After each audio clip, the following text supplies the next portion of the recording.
AI models that consider users' feelings are more likely to make errors. Overtuning can cause models to prioritize user satisfaction over truthfulness. I mean, this is why I left OpenAI's model, because it's so sycophantic. It's crazy. It doesn't do the thing that I want it to do because it's just trying to please me. Yeah. Okay, this is interesting. In human to human communication, the desire to be empathetic or polite often conflicts with the need to be truthful. Hence terms like being brutally honest for situations where you value the truth over sparing someone's feelings. Now, new research suggests that large language models can sometimes show a similar tendency when specifically trained to present a warmer tone for the user. In a new paper published this week in Nature, researchers from Oxford's University Internet Institute found that specifically tuned AI models tend to mimic the human tendency to occasionally soften difficult truths when necessary. I mean, you don't want that. It's to preserve bonds and avoid conflict. And here you have to look at whose incentive it is to be correct, or this is basically down to a question of what is an LLM? Is it a tool that you're using to do something? Is it a system that you're using in order to achieve goals? Or is it a product that you're being served to capture your attention, just like social media?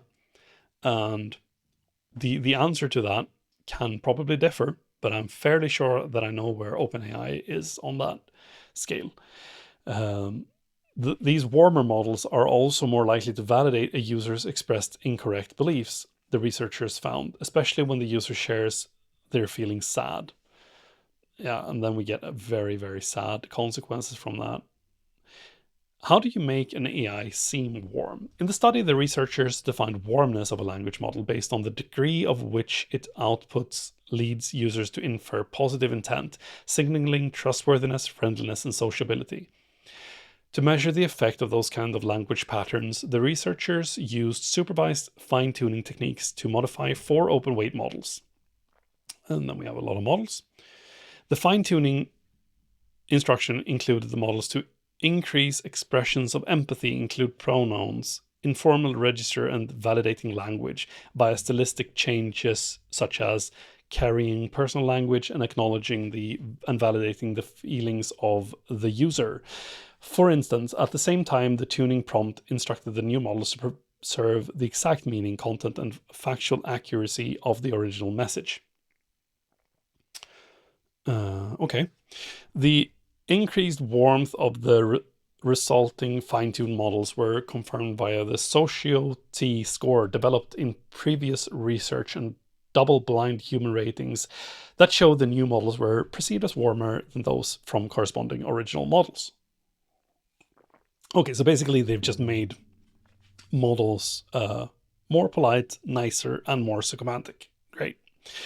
Both the warmer and original versions of each models were then run through prompts from Hugging Face datasets designed to have objective variable answers, in which inaccurate answers can pose real-world risks. This is an interesting database. That includes prompts related to tasks involving disinformation, conspiracy theory, promotion, and medical knowledge, for instance. This is an interesting test. Across hundreds of these prompted tasks, the fine-tuned warmth model were about 60% more likely to give an incorrect response than an unmodified model on average. That amounts to a 7.43% increase in overall error rates on average, starting from original rates that range from 4% to 35%, depending on the prompt and the model. Wow. Okay. 35%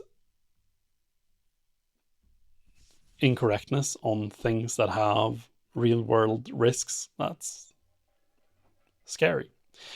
The researchers then ran the same prompts through the models, which appended statements designed to mimic situations where researchers had suggested that humans show willingness to prioritize relational harmony over honesty.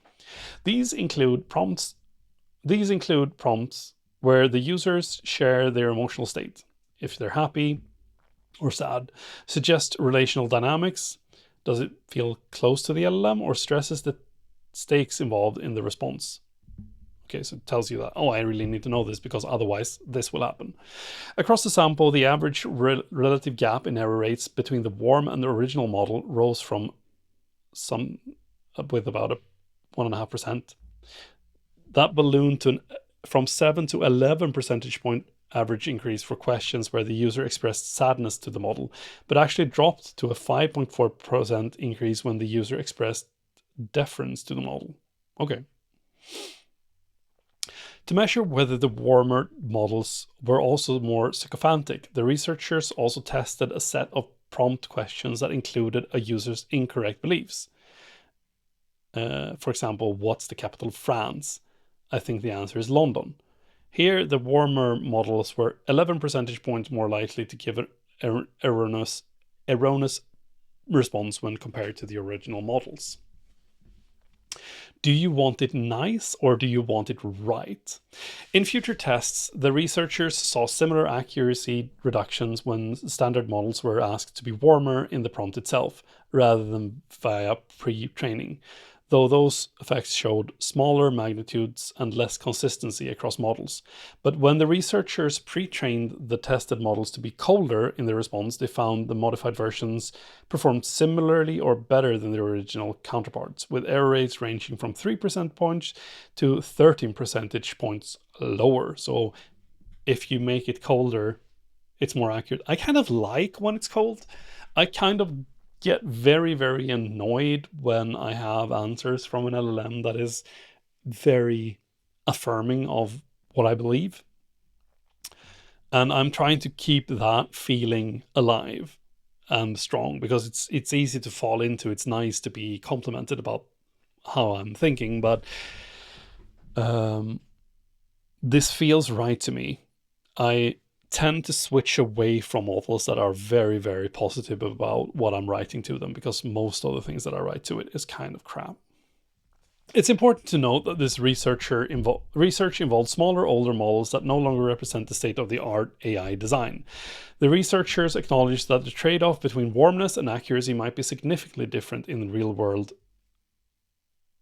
deployed systems, or for more subjective use cases that don't involve clear ground truth. Still, the results highlight how the process of tuning an LLM involves a number of codependent variables, and that mean measuring accuracy or helpfulness without regard to context might not show the full picture. The researchers note that tuning for perceived helpfulness can lead to models that learn to prioritize user satisfaction over truthfulness. That's the kind of conflict that has already led to frequent debates over how to best tune models to be agreeable and non-toxic without slipping into outright sycophancy by being relentlessly positive. Yeah, and I think you don't want the sycophancy. I think this is probably something that legislators should look at.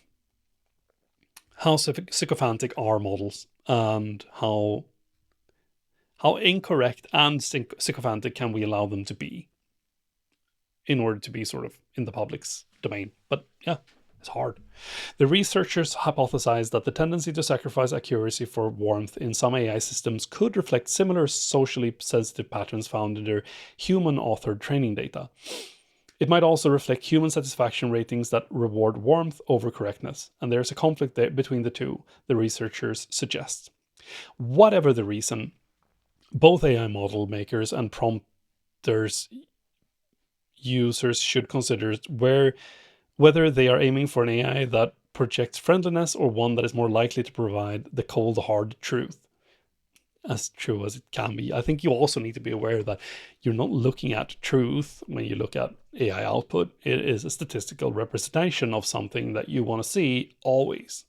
As language models based AI systems continue to be deployed in more intimate, high-stakes settings, our finding underscore the need to rigorously investigate persona training choices to ensure that safety considerations keep pace with increasingly social embedded AI systems, the researchers write.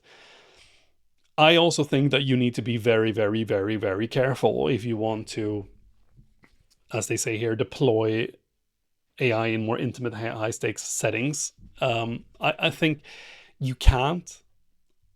I think AI partners should be very, very controlled, it is so dangerous. Children should never have access to that. And I want, if my children want to have access to an AI, I want it to be very, very cold and matter of fact. I don't want it to sort of enforce everything that they say.